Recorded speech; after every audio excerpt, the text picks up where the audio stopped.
السلام عليكم ورحمة الله متابعيني الغاليين، أهلا وسهلا بيكم. يا رب تكونوا بخير، كل سنة وانتم طيبين. وبمناسبة شهر رمضان ربنا يعيده علينا بالخير واليمن والبركات. هنعمل بقى مخلل اللفت، ما عملناهوش مع بعض قبل كده. طبعا من شروط بقى اللفت زي ما انتم شايفين انا عملته. طبعا شفتوا البرطمان في الاول شكله جميل ازاي. هقول لكم بقى بنشتري اللفت اللي هو يكون اللفتايه تقيله، لو كبيرة يبقى تقيلة أو ننقي الصغير. نغسله بقى وننضف الطين اللي فيه، وبعدين نقشر كده الحتت اللي فوق اللي بيبقى فيها الشراشيب دي، ونقطع كده ونبدأ نظبط الحتة الطويلة دي، نقطعها ونرميها.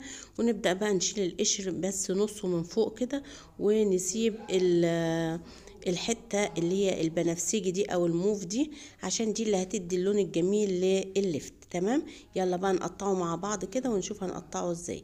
نسمي الله ونصلي على سيدنا محمد ونقول بقى هنعمله ازاي. هنقطعه بقى التقطيعة اللي تعجبكم، ولا تصغروا قوي ولا تكبروه قوي، نخليه موسطن كده. تمام، ونبدأ بقى نقطع كله بالشكل ده. عايزين تقطعوه بالقطعة ديت قطعوه، عايزين تقطعوه بالسكينة مش هتفرق كتير، المهم انه يبقى قريب من بعضه في المقاس. هنخلص كله كده بالشكل ده اهو، و نجهز بقى البرطمان بتاعنا. طبعا الاول قبل ما نجهز البرطمان، بعد ما نقطعه هنبدأ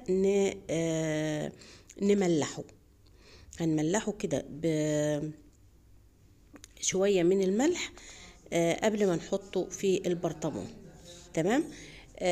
طبعا العروق الخضراء دي يعني ما شاء الله بتبقى جميلة جدا. انا عن نفسي بحب اكلها، فبعمل منها جزء كده.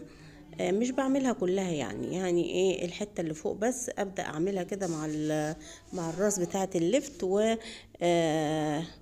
اقطعه كده بحيث ان هو، طبعا انا كنت بقى عامله الحاجات الشراشيب اللي بتبقى فيه ديت،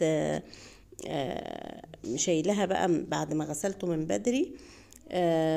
وبعد كده جبت بقى ومفضيت كده، قعدت اقطعه، ما خدش مني وقت خالص. تمام. طبعا انا بقى هحطه في طبق بعد ما قطعته كده، وارش عليه الملح. تمام، وابيته بقى كده في مصفى ليله كامله لحد الصبح، وينزل الميه اللي هي بتبقى ريحتها مش حلوه.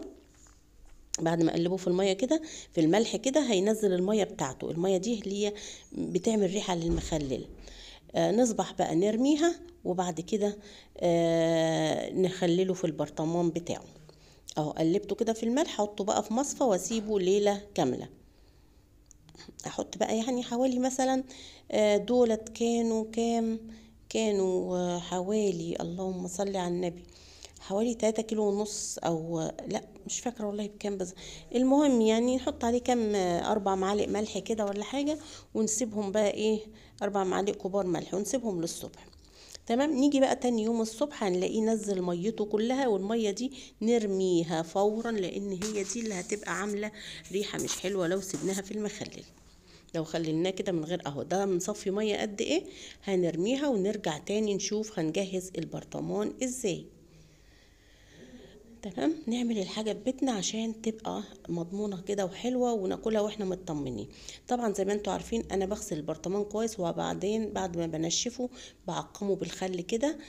شفتوا اللي بيمصمص حاجة، او بمصمص كده البرطمان بالخل كده، وابدأ ادلقه، وكده انا عقمت البرطمان بتاعي.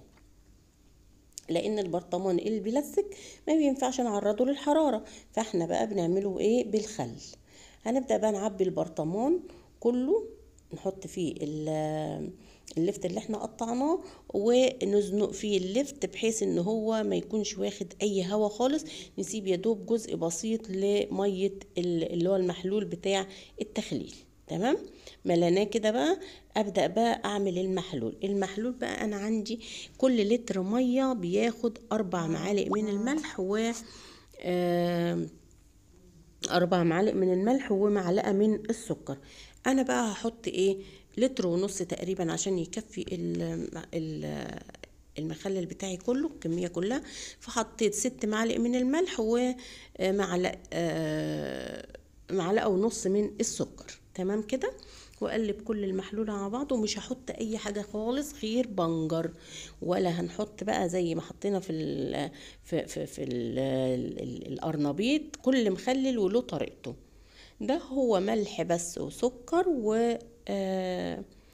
حتى لو مش عايزين تحطوا بنجر ما تحطوش. وهنبدأ بقى نزود البرطمان بتاعنا لحد ما يتملي، وهنبص بقى شوفوا بقى البنجر، وحتى من غير البنجر بصوا اللون، وهسيبه بقى شوية كده هتشوفوا لونه هيزيد كمان اهو، بقى جميل جدا. وبكده عملنا بقى البرطمان، نقفل عليه بقى بكيس عشان نحبك التغطية كده وما يدخلوش اي هوا، ونسيبه بقى 3 ايام بالظبط تاكلوا منه، ما شاء الله بيبقى مقرمش وجميل كده. خلص اللفت، وكل سنة وانتم بألف خير، والسلام عليكم.